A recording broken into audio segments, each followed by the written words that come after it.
Evolve Beyond Borders is proud to introduce Larry Harding, founder and CEO of HSP Group, an experienced CEO, CFO, CPA, and entrepreneur with over 2 decades of industry experience. With his customer-oriented vision, Larry is focused on helping organizations expand their global footprint. Let's welcome Larry as he shares his insights on the advantages of a borderless workspace, a CEO's perspective.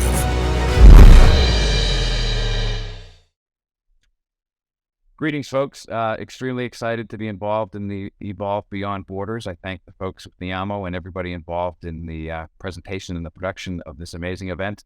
I'm looking forward to speaking with you about the benefits inherent from a CEO's perspective of hiring globally. So without further ado, let's move into the presentation.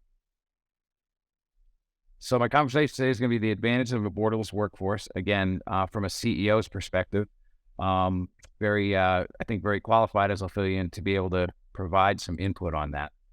So we'll talk a little bit about some of the benefits of hiring internationally.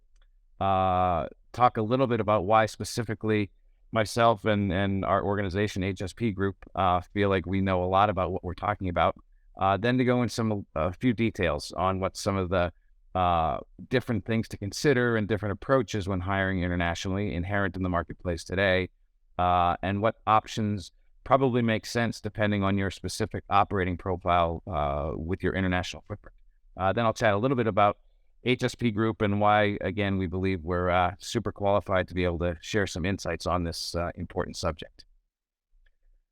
So some of these points are probably very clear. In a work from anywhere environment, the access to talent outside of your headquarters location or elsewhere in your country, making it, in fact, 75, 100 different countries around the world over the last decade or so has truly been a game changer in terms of access to talent, how companies can best utilize, find the right people, plug them in, enable them to operate seamlessly. The benefits of technologies that have evolved over the last handful of decades have landed squarely in this being one of the more amazing developments that just did not exist 20, 30 years ago. It can boost organizational resilience. So rather than, from things as silly as a snowstorm or a hurricane impacting productivity if everybody's based in one location, having an expanded workforce around the globe. One of the things that we've seen ourselves and with the customers we've worked with over the years is the ability to have projects picked up and travel with the sun worked on 24 hours a day by people in different geographic locations is an incredible productivity enhancement. And it exists in spades in this whole work from anywhere globally approach that now exists. Surely the access to talent in some instances can come with cost reductions. The reality is a software engineer in Silicon Valley is a higher cost to the organization than that same highly skilled software developer in Bulgaria or in India. So the ability to get the right levels of talent with a good cost sort of balancing is clearly one of the extremely important benefits of being able to utilize this approach. As always, the closer you are to your customer, the better a business can be. So to the degree that you have a global customer base, being able to be a multinational organization with employees and others supporting the marketplace closer to your customers can do nothing but benefit the organization. So really 4 very compelling reasons. In typical case, customers with a global footprint are utilizing probably all 4 of those benefits at the same time. Clearly a phenomenal advantage that we have operating businesses that just, again, didn't exist a few decades ago.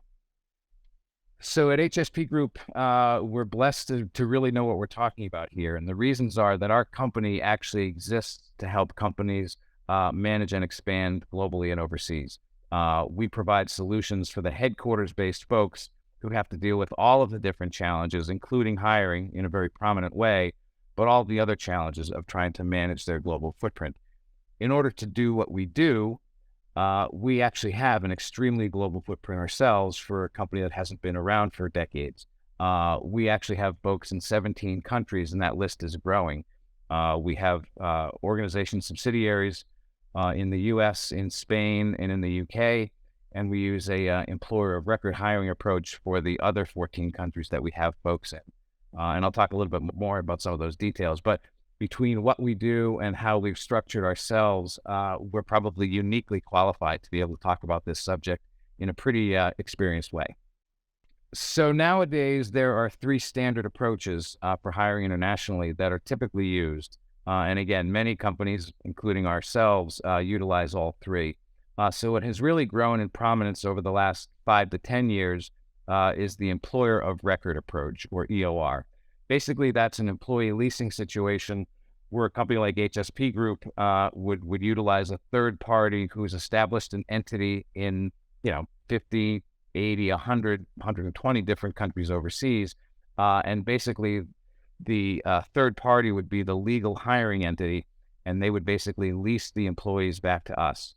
It's a fantastic approach in many ways. It can allow you to hire overseas very easily, very quickly.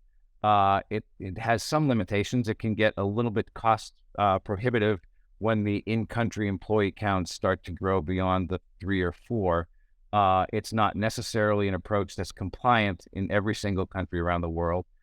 In many locations, it can be compliant, but only for a handful of years. And then lastly, depending on the activities of the folks on the ground, you can trigger what's called permanent establishment, or PE sort of risks that don't easily fit in the EOR solution. But having said that, EOR as a step one, or as a small numbers of people in many different countries, is a fantastic approach, and it's really taken the hiring and the employment world by storm. Again, especially over the last 5 years or so, there are a lot of great companies in that market providing those services. It's a good, solid market. It's a great approach to hire quickly and establish that work from anywhere approach.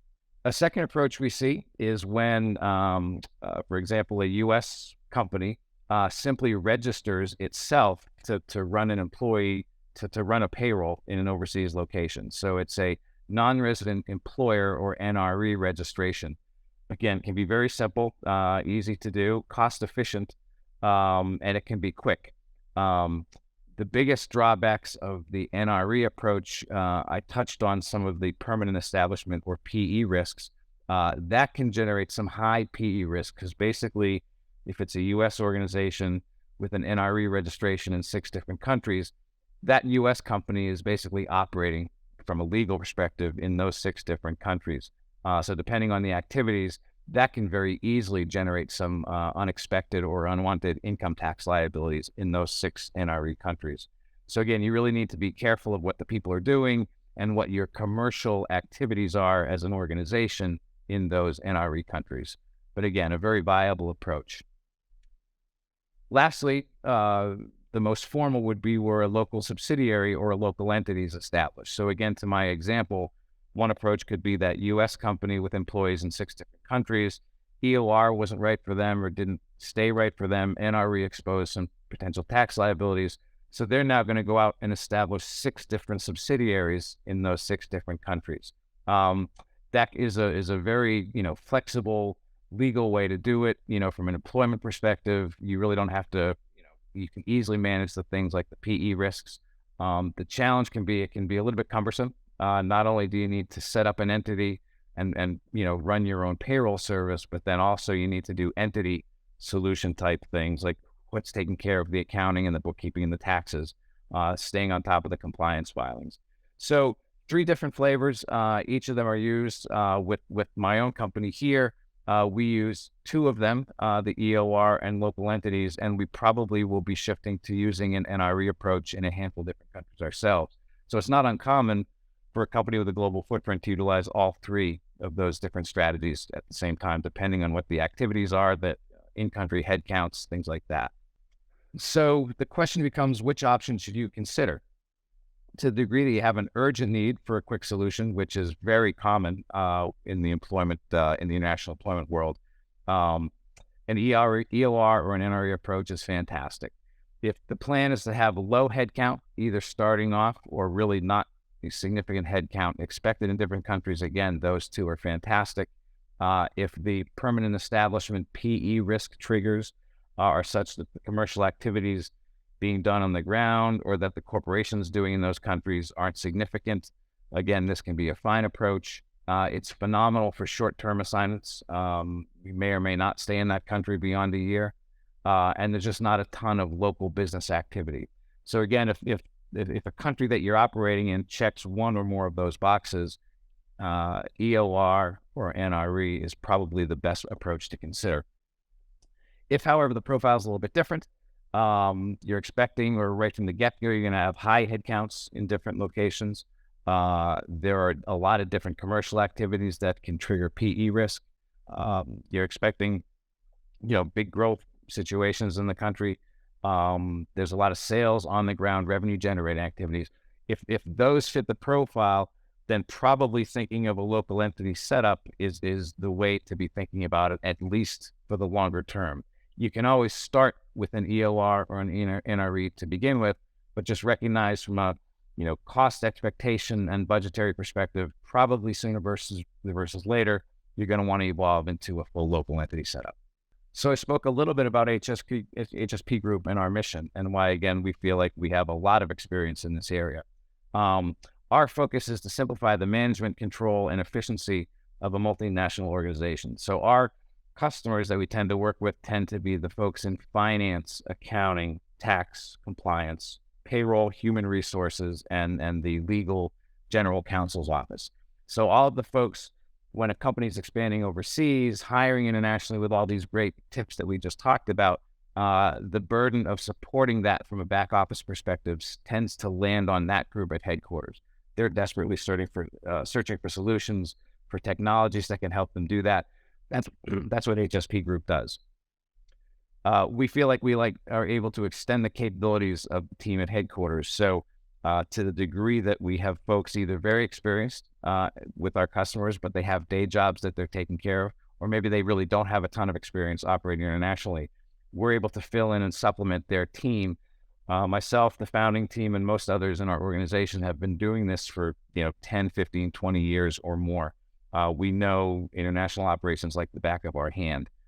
So we were able to sort of provide that expertise and that experience to extend the capabilities of the folks that we work with. We also have come up with essential technology solutions. One of the frustrations I think we've all experienced operating internationally is, where every other aspect of our commercial world is automated, operating overseas is far less automated than it needs to be. So HSP Group has been focused very heavily on developing technologies that automate what should be routine, efficient functions. So lastly, I wanted to thank, again, the folks with Neeyamo and everyone involved in the Evolve Beyond Borders presentation. Hopefully, I was able to help provide some insights into some of the current approaches for hiring internationally, what makes sense depending on what the profile is that you're operating under in the different countries, what the growth expectations are. The great news is there are a ton of viable solutions that can help every single company in the world take advantage of so many benefits of this work from anywhere world that we now live in. And so hopefully I've been able to provide some insights, and I look forward to staying in touch with each and every one of you. Thanks again.